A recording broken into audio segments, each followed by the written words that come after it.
After the last talk in Rochester Monday night,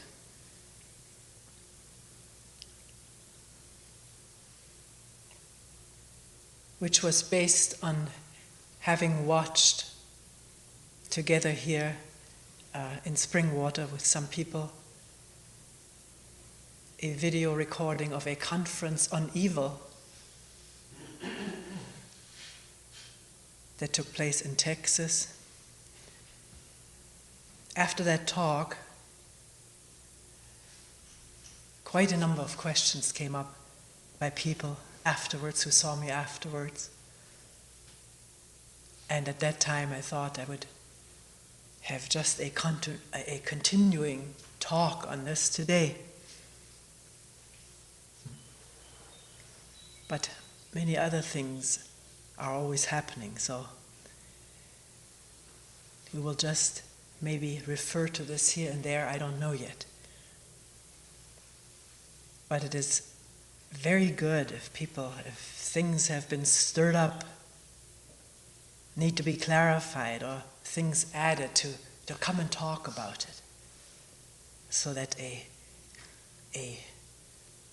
questioning, a mutual questioning together continues, deepens, widens.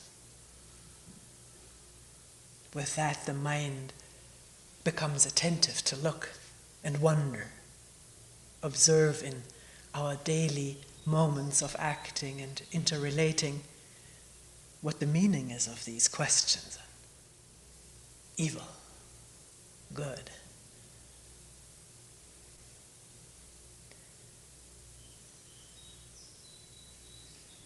One person asked,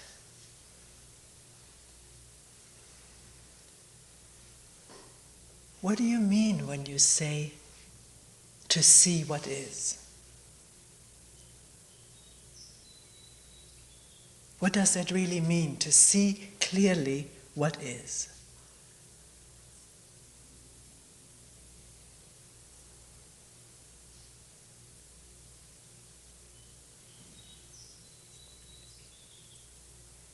Because we had come to, in that last talk, we had come to that point that if there is not this clarity of perception, seeing clearly what is, our actions, or rather our reactions, flow out of unconscious, compulsive patterns, conditionings.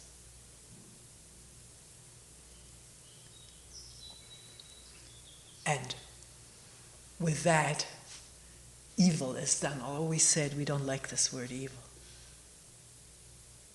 It is not really descriptive of what it is that's happening in the mind and in the body, in our interrelationships, in our actions. To brand it with a loaded term is not conducive to seeing clearly. So maybe we can start with that. Not describe what it means to see clearly what is,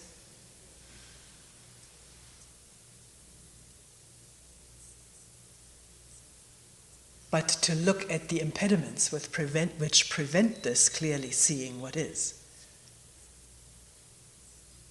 Because if there are no impediments, then things are clear.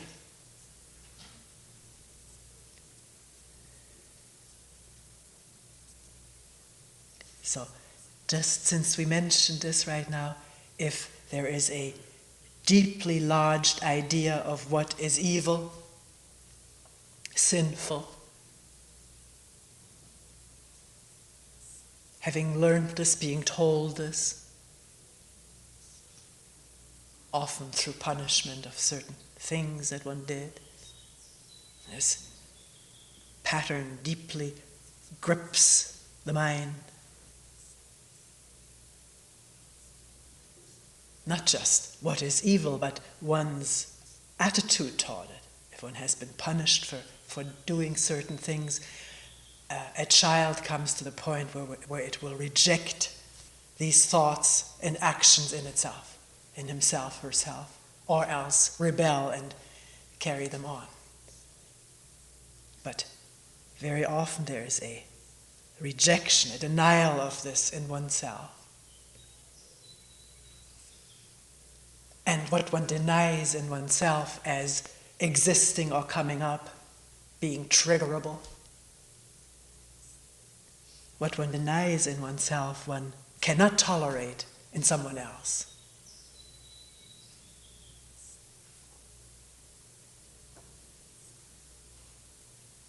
So what is rejected, denied, repressed, condemned in oneself is also denied or not tolerated, condemned in others. Which means the mind is not capable of perceiving what is actually happening, but it is already condemning before it has looked clearly, free from any assumption or idea or reaction to it. Because one already knows this is bad. This shouldn't be. And if we have that idea lodged in the mind, it blinds to really understand the whole process of what is going on in oneself and others.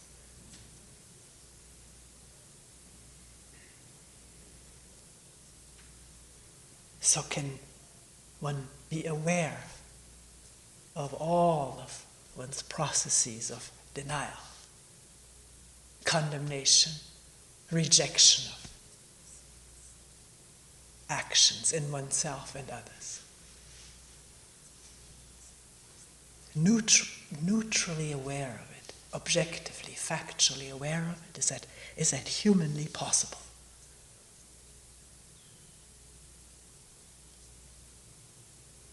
It seems impossible, because what is repressed, how can one be aware of that? What is denied, how can there be clarity about it, that this is going on?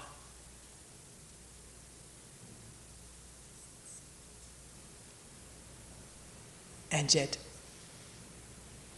how can one assume that it is impossible?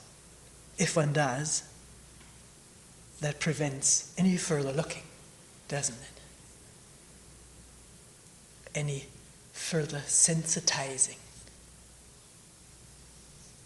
One is convinced something is impossible. So, can one be aware of such assumptions? Starting with whatever is caught, is seen, the slightest hint that is noticed of one's inner voices. We talk to ourselves, about ourselves. Images come up. Headlines come up in the mind. Can one be aware of that for a moment? If there is awareness of a deeply lodged prejudice, idea,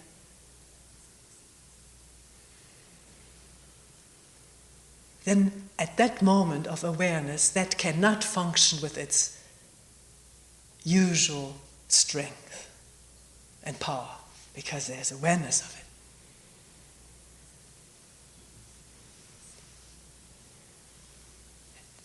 The awareness may be so clear that it's also clear that one does not have to continue with that. One does not have to continue with this prejudice, this idea of this being evil or sinful, and therefore look what is going on in oneself and another human being. Find out, start a dialogue. There's no dialogue when we condemn. There's only opinion and prejudice and rejection and sticking to ancient and maybe more new ideas. And with sticking to ideas, as the mind is just totally closed into the computer room and reading the internal screen.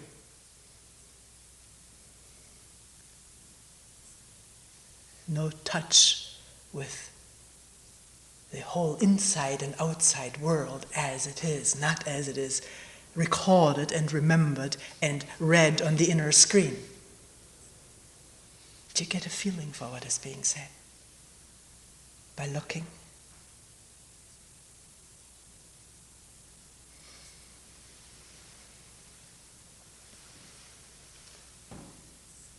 How can one become aware, we were asking, of one's deepest beliefs, superstitions?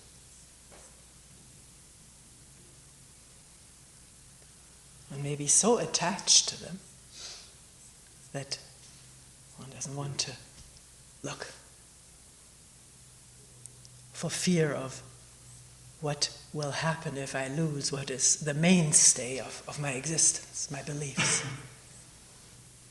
So when strong beliefs, superstitions are clung to, then how can there be seeing clearly what is? Because one again clings to what one believes is or should be.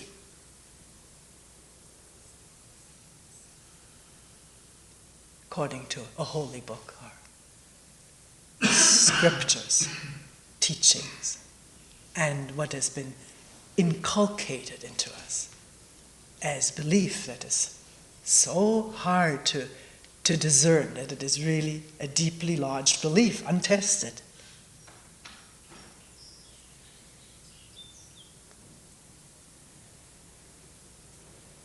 I was recently talking with somebody who was very free in discarding all belief, religious belief, Christian, Judaic, Buddhist, throw it out. And yet, a strong belief that oneself is a separate individual.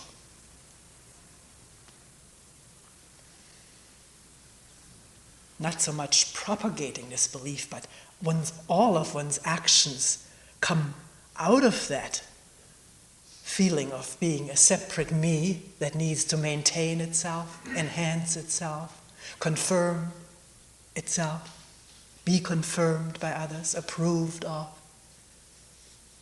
loved, cherished, admired. Or the other side of that, the belief that one is no good, hopeless, incompetent, not as good as others. The belief in these images about oneself is a belief.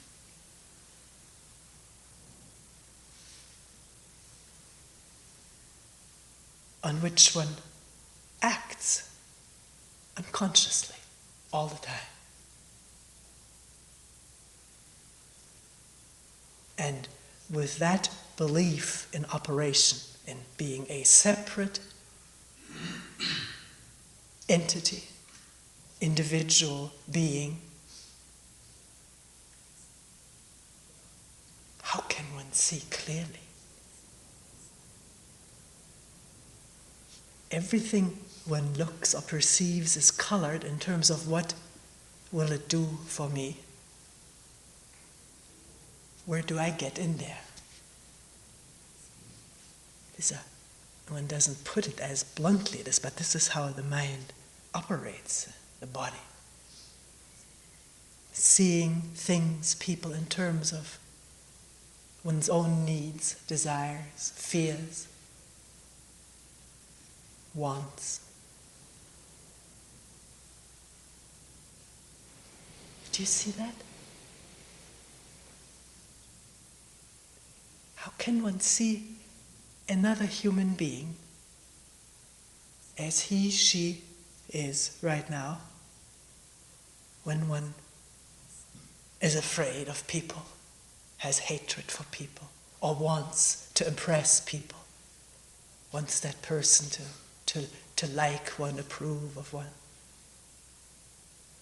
It's so clear, isn't it, that the whole interaction is colored, is impacted by the need of this me to continue, to be something, somebody in the presence of whoever appears and also in the absence of whoever appears. Because then we have our imagined audience.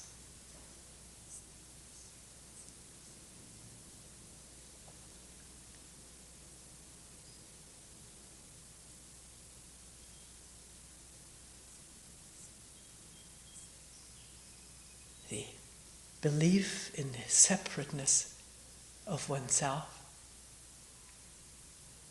brings with it inevitably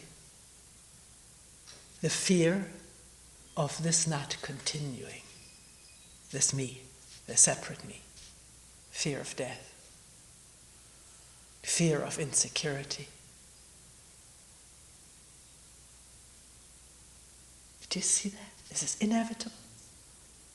The idea of me lodged deeply in the mind, me, myself, and with that inevitably deeply lodged the fear of my not continuing, my ending. And that fear, again, coloring what is perceived as danger to my continuation or as enhancing my continuation.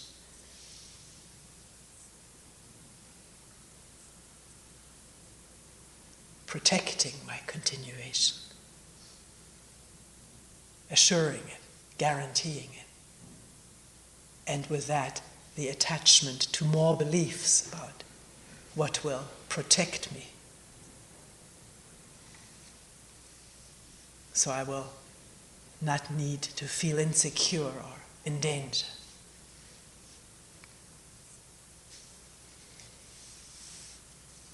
Last night, someone brought in a video. Many of you may have seen it in the past. I hadn't seen it before. It was called The Rise and Fall of the Third Reich by Scheirer. And within 2 hours, one could see vividly, dramatically, how the belief in security, enhancement of the insecure individual through the creation of some super country, super race, the longing for security, for being taken care of, being made into something glorious, better, more super than anyone else. This longing, creating this structure.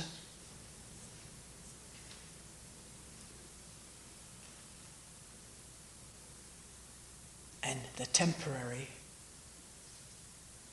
rise of wealth, productivity, jobs, goods, glory, everybody else frightened of this strength, powerful country.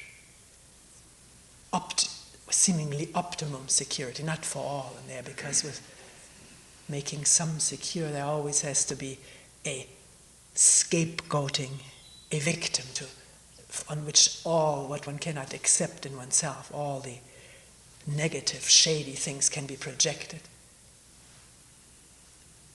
And for those people, there was only death. But within 2 hours or 12 years, this whole thing collapsed. There's just charred ruins left. Charred buildings, charred bunkers, charred bodies, and charred hopes and ideas.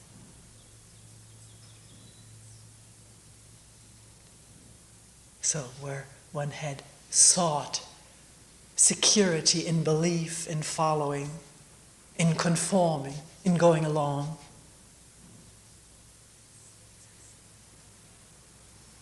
investing in this super protection and super image of oneself as identified with this people, with this country. there was the total collapse already in the germ of it, in the germination of it, was the total destruction of it. And the question remains asked by the author of this: what have we learned from this? Are we learning from this?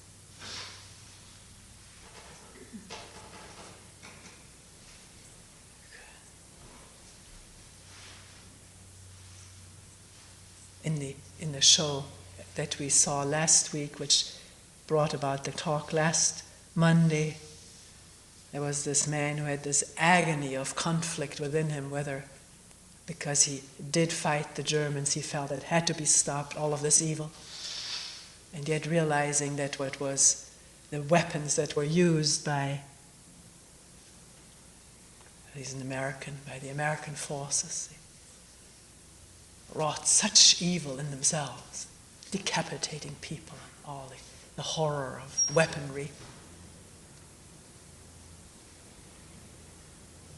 And yet this unsolved dilemma in this man, which was, you could see the portrait of him, the agonizing over it.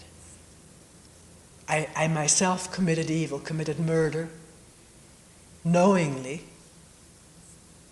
and would do it again to stop the larger evil. And what I'm paying for this dilemma is my agony.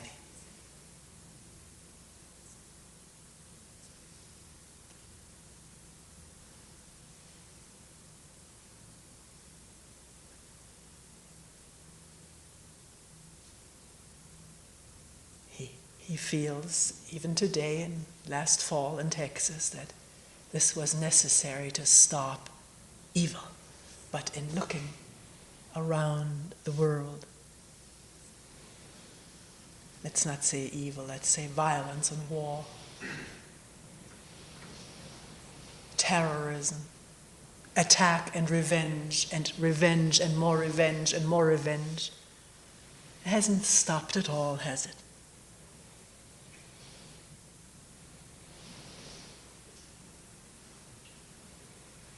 So what is one learning?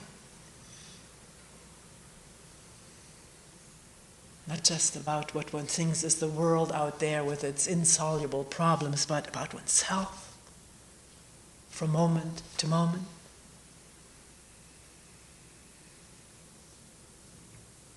In seeing such a movie, hearing about the Holocaust, and always this question, are we learning from this? We must learn so this will not repeat itself. Does one realize what it is that repeats itself in oneself from one moment to the next? Because this world that we fathom is out there someplace, is ourselves.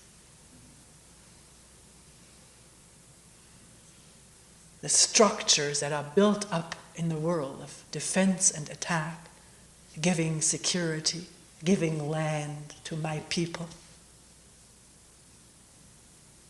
This structure is carried by individual human beings like you and me, all of us. This unquestioned, deeply lodged belief in me as a separate entity, separate from the world, from everyone else, separate from humanity. And therefore, inevitably afraid, insecure, and therefore inevitably seeking security in bizarre ways.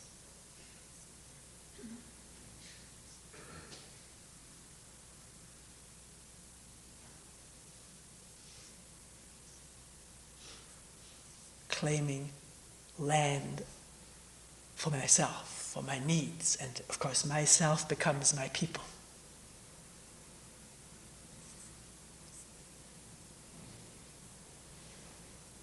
Taking it away from others. Who are these others? Who are we? What are we? Ultimately, deeply, fundamentally, what are we?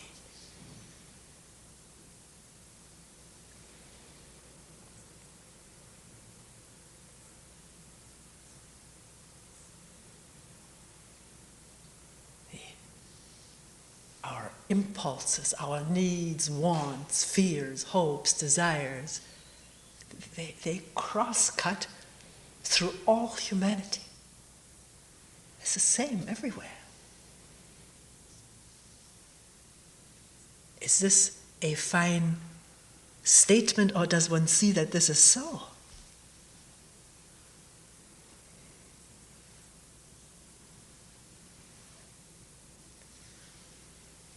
The fear in myself of not continuing, of needing security, and the investment in security, the hope for safety, defense, it's universal, all human beings, here or in the Middle East and Russia, South Africa or Iceland.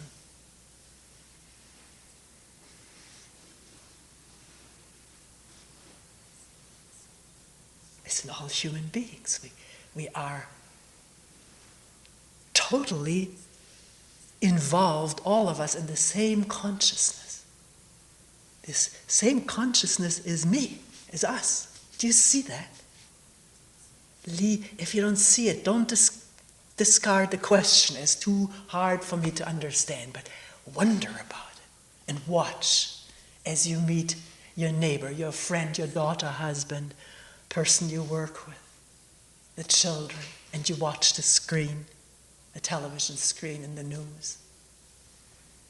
Not to turn it off all the time because it's so horrid. That is us performing.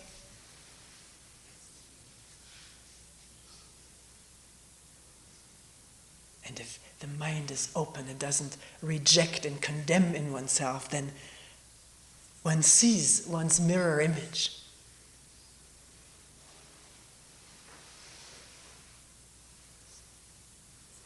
In what one thought was the bad guy.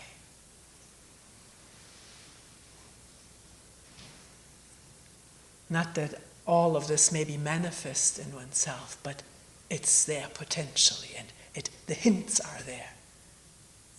When something triggers the urge to lash out, or to defend, or to aggrandize oneself, or to put oneself down and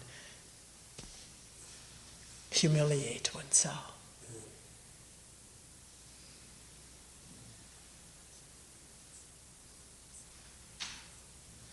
You see, if that belief in our separate individuality, if that crumbles, not because one says that must go, that raises havoc, and it is just an intellectual conclusion, but if one sees it because one watches deeply inside as one is relating with people,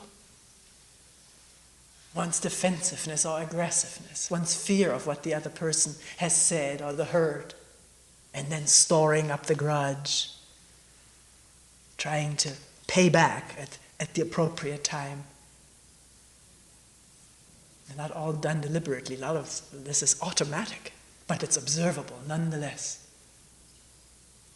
As one observes this clearly and unprotectedly in oneself, unprotected because one will not cling to believed images. One will watch what's actually happening. As one can observe this freely in oneself, then one can understand it in others, because it's the same processes of held grudge and the desire for vengeance.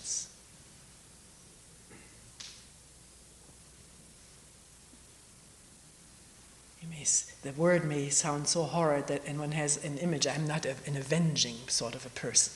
Then let's find different words so that the word does not prevent us from looking.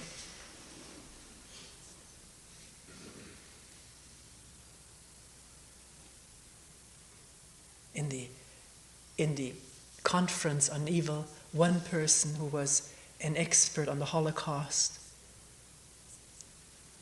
spends his life poring through documents and things that all went into making this thing possible. Himself not a victim of it, obviously. Wasn't even there, he was in this country. Someone from the conference asked a question about forgiveness, whether there can be forgiving of all of that. And I'd have to hear it for a third time. I don't quite remember verbatim what he said, but it was something like, who can give me the authority to forgive?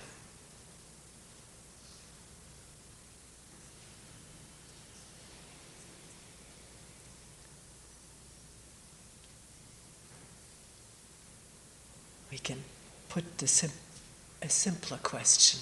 Who is the forgiver?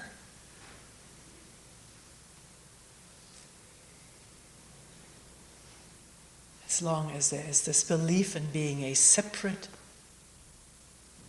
entity, separate from all of that, different, better, more righteous, more intelligent about all of that, free from all of this, then I can either forgive or not forgive. But who is forgiving whom?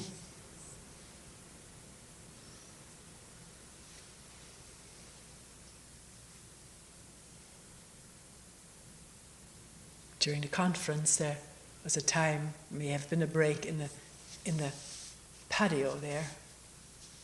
People were talking together, and there were two older men. One of them a judge. The other didn't say what he was doing, and both of them were saying the most disquieting or horrible thought is that if I had lived there, in that country, I may have gone along with it too. The judge was more referring to lynching mob. He said, if I was present in a lynching mob, I don't know whether I wouldn't get involved in that too.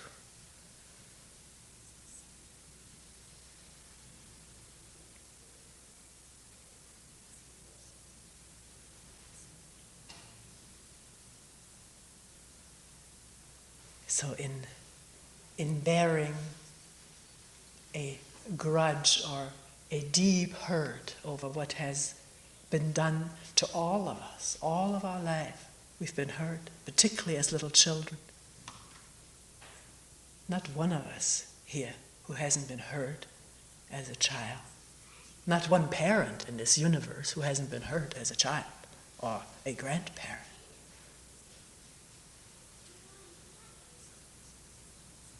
So in being aware of this hurt, which may become a grudge, the movement of vendetta, revenge, avenging, or at least not forgetting, in becoming aware of this whole complex, the hurt, the grudge, the carrying it, not forgetting it, and the urge to avenge it somehow to get satisfaction. Can this whole complex be illumined with attention?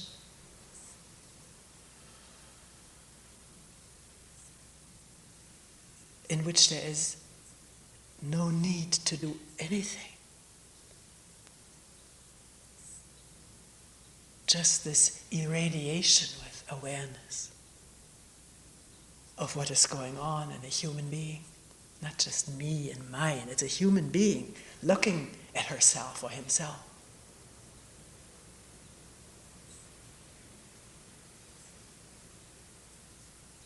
The word awareness has that word where in it. It's, I believe, the same root as the German word wahr, which means true. To see what is true. And not allow the pattern of reaction, this is bad, condemnable, I should change it, overcome it, or so. Not allow that pattern, which can also be seen to get into motion, not allow that to take over, to just see it, aware. see what's true. And in this awareness, a gathering of a new intelligence. Not intelligence of logic and conclusions and what one knows and what one has gone through and what should be. That is the most limited intelligence which we so cultivate and adore. But the intelligence of awareness, of seeing what is, without belief or prejudice or condemnation. That intelligence is not of any pattern, is not of the past.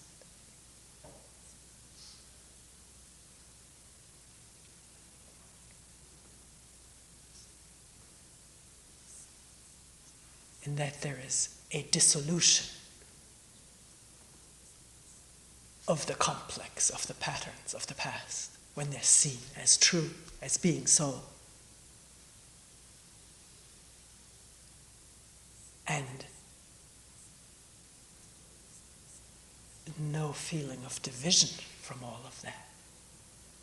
This being in me but not in you, or in you but not in me. Therefore no division between you and me. Therefore no need for forgiveness.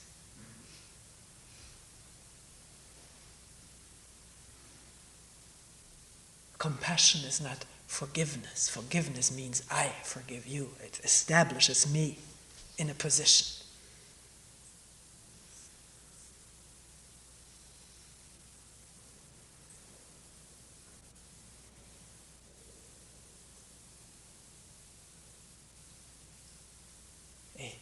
A grudge, a hurt that is dropped, being central in one's mind as a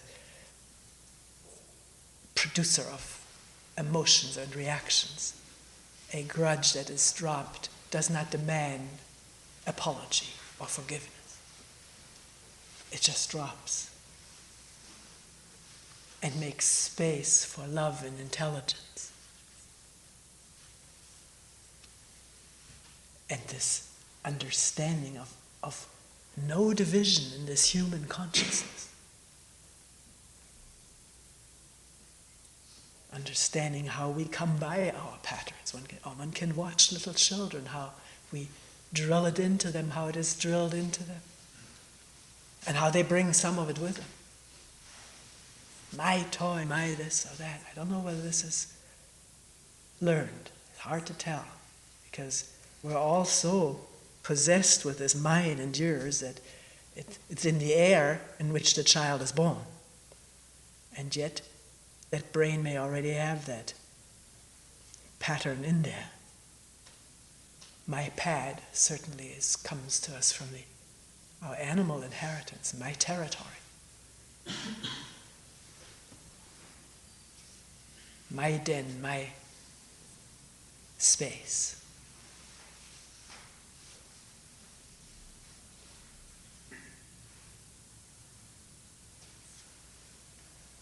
Somebody, after the talk, I do not remember at all verbatim what was said, but it had that feeling that in the question. Sometimes when I listen to you, I feel as though by talking about what human beings are doing, as though you were saying this is not part of life, this is not part of nature. This is something else.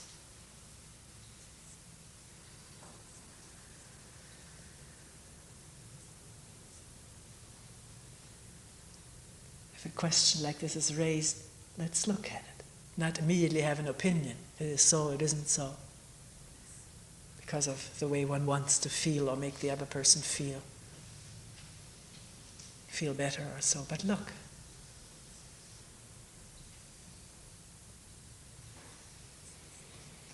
We just talked about territory, and because territory is at the base of so much of our warfare.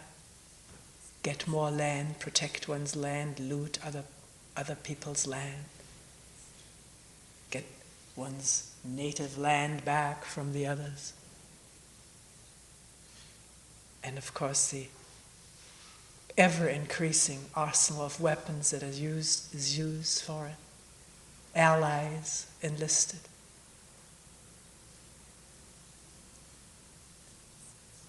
Even though we may have inherited this from our animal ancestry, it goes much simpler with the animals. If one observes birds defending their territory, or on movies about large cats or defending their territory, it doesn't end up with weaponry and grudges born and allies collected to get after those guys who threw me out or defended their territory. These responses are very straightforward, the confrontation, and the weaker one leaves. Doesn't bear this grudge of having been humiliated and come back at night to sneak in with a few friends. It is so simple there. It's intelligence at work. We can't all hover on the same spot and feel ourselves. May not be enough to go around. So there's this amazing intelligence of who eats what. Sometimes when different animals are on the same turf, the reason they can coexist is some eat the longer stalks, some eat the lower stalks. The ones who eat the longer stalks can't chew off or digest the lower, and vice versa. So it's all very orderly. And no bloodshed. No vengeance, nothing carried. The brain of the animal probably doesn't have that extra size to carry grudges. That was our advantage, having a bigger brain. We can carry memories of what he did or she did. We can carry other memories, but that is a very important one that we carry. Why?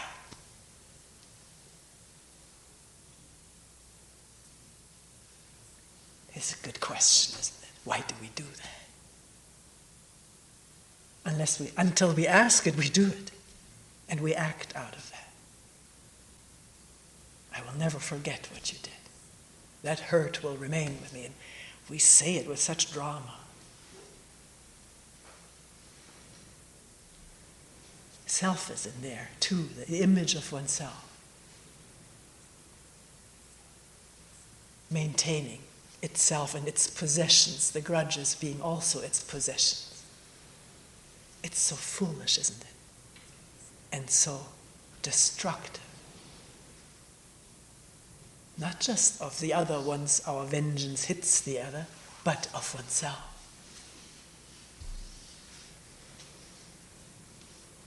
Because as one is burdened and occupied and torn by this, how can one see the birds and the little green leaves opening up on all the branches?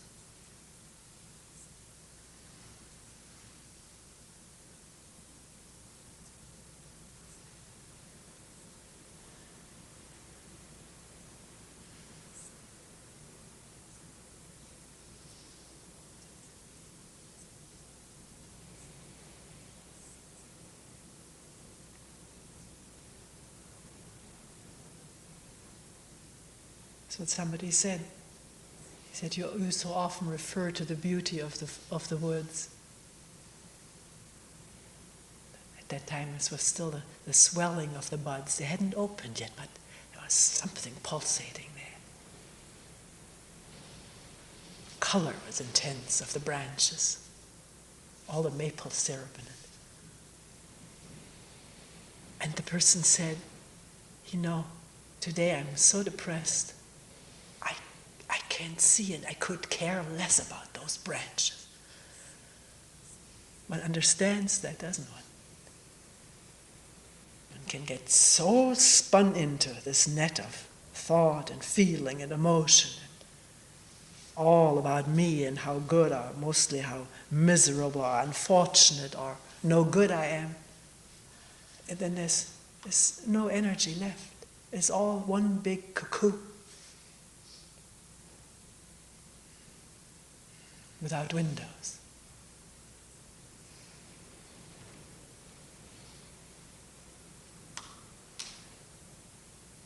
And how to get out of that cocoon. Very often in the cocoon one doesn't even ask that one. It's just all cocoonness. There's a certain inertia to remain with that. There's no use. There's no hope.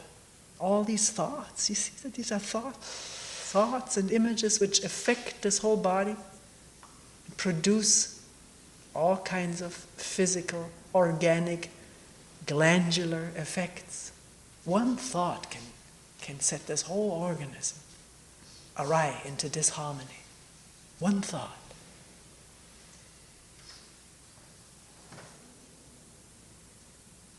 But the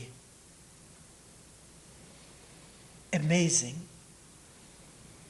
and inexplicable thing is that awareness is not of that cocoon. It has nothing to do with it. It's not a cocoon, it just sheds light on the cocoon.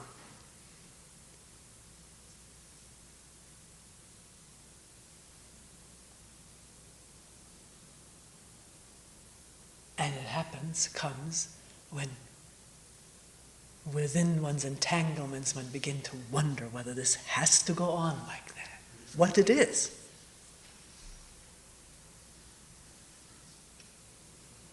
To wonder and then to watch in oneself and in the people right next to one. The same process is going on most of the time.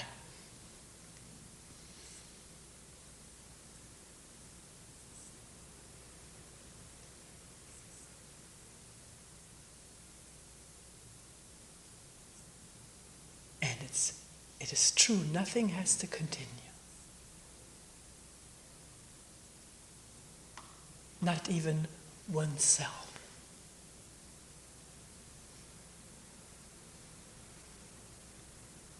That can either be seen with fright because it's thought about, or it can be seen without any thought about it, the fact of it, that the self is a thought, which does not have to continue. Then there's no difficulty to see the little leaves opening up on the branches and feel and smell that fresh breeze of spring which touches everything.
We will end here for today.